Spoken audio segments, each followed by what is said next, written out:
Alright, today I'm going to go in here and move some cameras around and change some batteries. And first of all, I picked up this old deadhead. If you watched, I think it was my second to last video, I found this deer dead. He had a broken side. One of his horns was hanging down, and I seen some buzzards, and I came in there and I found him, and I guess that side had finally broken off. I think his eye was all messed up. It doesn't look like it fractured his skull any, but actually it does look like I see a crack in it. Right there looks like a pretty good crack. So that may have sealed his fate, I'm not sure, but I'd found him and I just gave him some time to rot and let the buzzards and crows and everything eat him before I just went in there and picked it up. I just wanted to pick it up, keep it with me. Anyway, I'm gonna go in here, move some cameras around, and start trying to pinpoint this deer. Got a few weeks to turkey season. I didn't want to come in here stomping around a lot during turkey season, so I figured I'd move these cameras around, let them soak for a while, until at least till I get in here to do maybe some spring plots or something, some summer plots. And maybe I can get this deer on camera. I got him last night. It was the first time I'd gotten him in about 3 weeks, about 70 yards, coming to a food plot. He walked by a feeder. He may have been checking that feeder. There hasn't been any corn in that feeder for quite some time now, a few weeks. So I'll put a camera on that food plot. I'm thinking maybe that's where he's coming.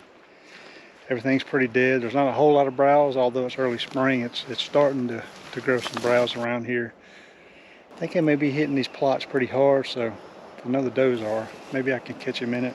But just gonna move some cameras around, try to keep tabs on him, see if we can locate him, what he's using the most, what part of the property he's using the most, and if he's not staying on it very much, maybe find out which direction he's coming from and traveling to, and just trying to get some kind of basic idea of him for next year. So let's see what we can do, see what we can find, and move some of these cameras around.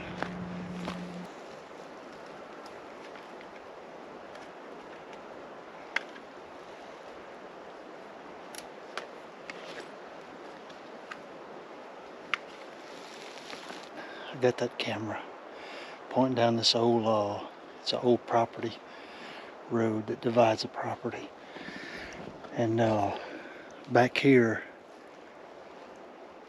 is I think this is the second year, I'm sorry, this cutover's existed, and this is all thick down here.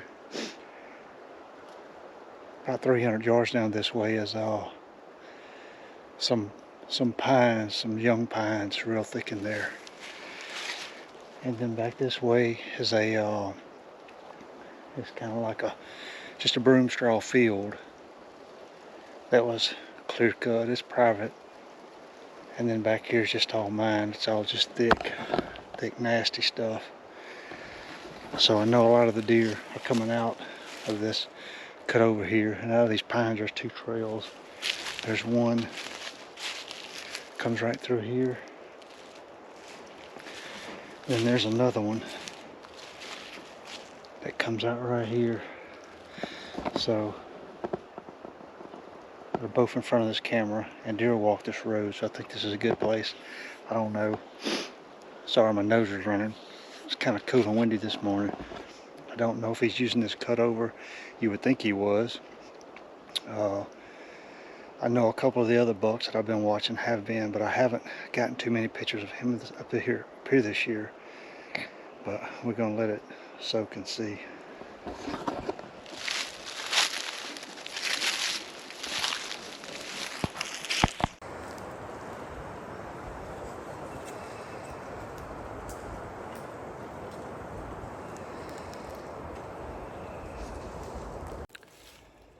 Just left that camera. That deer was coming out of this cutover right there. Oh, he's up there. There might be a trail right there. I'm pretty sure there is. They're hanging on the camera there.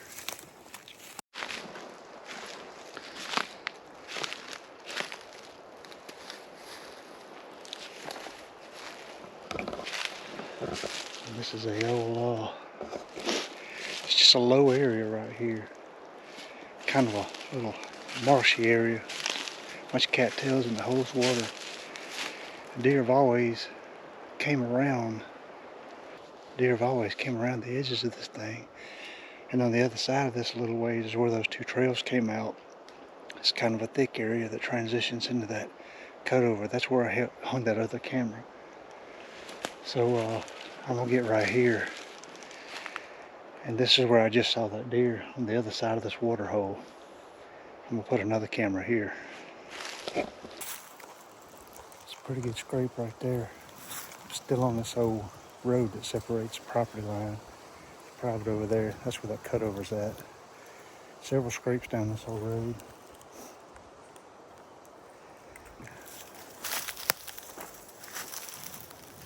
Same road I put two cameras down. I'm not gonna put one here though. I'm gonna ease them up. So I walked this road up where I put those cameras, and this road eases up and comes around the edge of this plot right here. And there's several scrapes, just like this one right here, up and down this road. So I got two cameras on this road. I got a camera on this plot right here. And right up here is where those pines start. And I don't really think they're using that as much as they are this cutover, so I don't think I'm gonna put a camera here. Plus it's getting on pretty close to the highway.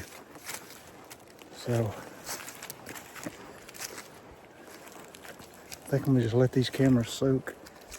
I got a picture of the buck I hunted, been hunting all year, last night. Pretty sure he was coming to this plot, so hadn't had a camera on this plot. I had one, but the batteries died, so I put another camera on it, put it on video mode. Thinking this time of the year, it's kind of late in the year, early spring, not really much budding out quite yet. They should be hitting this plot pretty good for the next couple of weeks. Maybe I'll get his picture on it. Undoubtedly, he's coming in here at some point and getting some of this fresh green browse out of this plot. This plot is a mix of all kind of stuff: wheat, oats, clover, winter peas, and whatever's just left in it from the winter. But it's nice and lush. Deer's hitting it pretty good. I had in this section of it back here, I had cowpeas planted in it in the spring, and actually bow hunted out of this stand right here. In one of my earlier spring videos, there's a lot of deer came out in this plot right here, so they use it pretty good. And I didn't have many pictures of the teleport buck in this plot, but I'm curious to know if he's using it now, being it's this late in the year post rut. So that's the reason I hung a camera on it. Hopefully we'll get his pic there. I got his pic en route last night, only about 70 yards from this plot, headed toward it. So I'm thinking maybe that's where he was going. That's why another reason I put a camera in here, hoping to get his picture. The good thing about scouting this time of the year is you can really see these trails. If you look right here, I don't know how well you can see it on the camera. This is a really good trail coming out of these pines and this underbrush, and it goes right through here. And this little drain right here falls out into a bunch of hardwoods and goes to a creek. Good trail. The reason I put a camera in here before was because of this rub right here. It's because of this rub right here and several more in this area, and I thought for sure that maybe that was that deer, but I haven't gotten a picture of him. Now, he may have just not came by the camera, so I think I may move this camera in this same area and just leave it here, because I don't know if this rub was made by him or not, but man, that's a pretty big rub. You would just think, and there's several rubs right here in this area, you would think it would be him. And I've got two cameras in here, but I have not got a picture of them. I think I'm just going to move these cameras just a little bit. Just leave them in here and see. Because man, I don't know.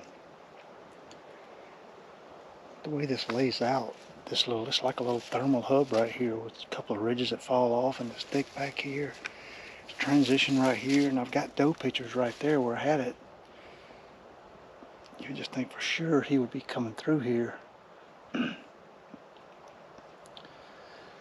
this is an oak flat here. And that plot is that way, and there's another plot back here. I don't know. I feel like I need to leave a couple of cameras here just to be sure. So I think that's what I'm gonna do. So I'll put this camera here, and that's that rub right over there. So it's kind of watching this area right here. And I got another one right here. I'm fixing to go move. I don't know where I'm gonna put it yet, but I'm gonna see if there's another. I have it on a trail falling off. I have it on a trail falling off of this ridge, but just haven't gotten any activity on it. Maybe the batteries are dead. I'm gonna go check it. Alright, this spot, I haven't found any big buck sign, any big rubs, any scrapes. But it just looks like a good spot. And I found areas like these before that didn't have buck sign that were dynamite. This is a ridge that falls off. And there's a secondary ridge back here that's pretty thick. And there's a big thicket, and on the other side of the thicket is a creek. And this right here's a transition line from that creek bottom up into these big pines with this underbrush. There's no logging road right here. And this trail that I'm standing on right here comes and crosses that logging road and goes down in here. And there's about 2 or 3 trails right here. And I'm not going to put the camera here. I'm going to put it on this old logging road right here, because I feel like that buck is going to walk this logging road. I think it's just a matter of time if he's in this area before I get a picture of him on this logging road. Whereas back there he could take the wrong trail and bypass the camera. Right here you can see this trail.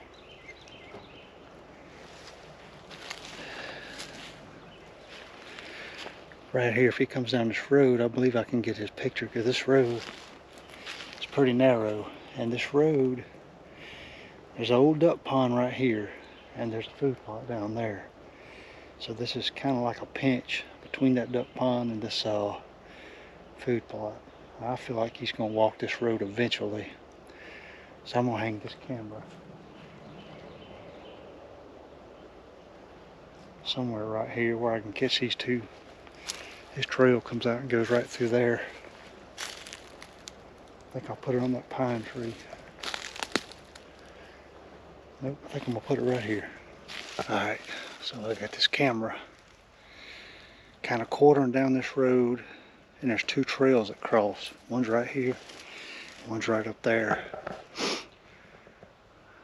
camera's kind of gonna be in his face if he comes from that way, but it is what it is. He hadn't really seemed to mind trail cameras, so I'm hoping that won't present a problem. But I got 3 chances to get him right here. And I just feel like he's going to come out on the trail in this road. He'll smell around where this trail crosses this road, or he'll walk this road at some point, and I'll get a picture of him here. So, feel pretty good about that one. See this big rub right here? There's cedars in here on this lease that are rubbed, that are big like that. By far they're the biggest rubs in here. And I've noticed that from traveling state to state and hunting over the years, that when you find a big rub on a cedar like this, it doesn't necessarily mean that is your big buck that you're looking for. I'm not saying it's not, but a smaller deer, a cedar tree is soft, and it's very attractive to them to rub it. I don't know if it's because of its softness, or just the texture of it, or the smell it leaves when they're rubbing it. My theory is it's a bigger tree and it's softer. So what I mean by that is it's a bigger round tree in diameter, and therefore it's steadier, but the wood is softer, so they can really lay their weight into it and dig into that tree and rub it and put their weight into it and be aggressive with it. And the wood is soft, it's not going to break their tines, and they can really dig into it and be aggressive with it, more so than like a harder sapling like a oak or a water oak or any type of hardwood tree. And it doesn't have that rough coarse bark like a pine tree does. I've just seen a lot of younger deer, smaller deer, rub a big cedar tree like this. And so what I'm saying is, when I see one of these, I don't get overly excited about it unless I see other trees in the area this size of a different species that are rubbed like this, rubbed up high or rubbed hard, because to me it's just that something I've seen over the years, that a smaller rack deer will rub a big tree like this, and it'll fool a lot of people. So in my opinion, if you find a big cedar tree rubbed like this, don't get overly excited. Look for other trees in that area of similar size, bigger or smaller, that tells you that a big deer is there. Don't base your theory that a big deer is in the area just off of a big cedar rub like this. Not saying a big deer won't rub it. I'm just saying that a lot of smaller deer will, whereas a lot of times they won't rub a harder hardwood tree of this size, but they will hit these big cedars like this. Just a quick tip that I've learned, something I've learned over the years and from traveling from state to state hunting. Alright, so this is the last camera I'm going to hang, and what I got here is back behind me, back here, well, more so over here. There was actually a tornado touchdown last summer, kind of cleared a big area out, and there's a ridge that goes around here. It cuts back to here, and the top of this ridge is an old road. Used to be an old food plot. There's another old road that comes through here, basically just a deer trail now. It comes around the edge of this ridge. So there's multiple points right here. There's a scrape right here, actually right there. I don't know if you can see it or not. And another one down this road right here, and some rubs on down in here on this ridge that goes and crosses the highway. The highway is not too far, but I think this would be a good just travel corridor right here.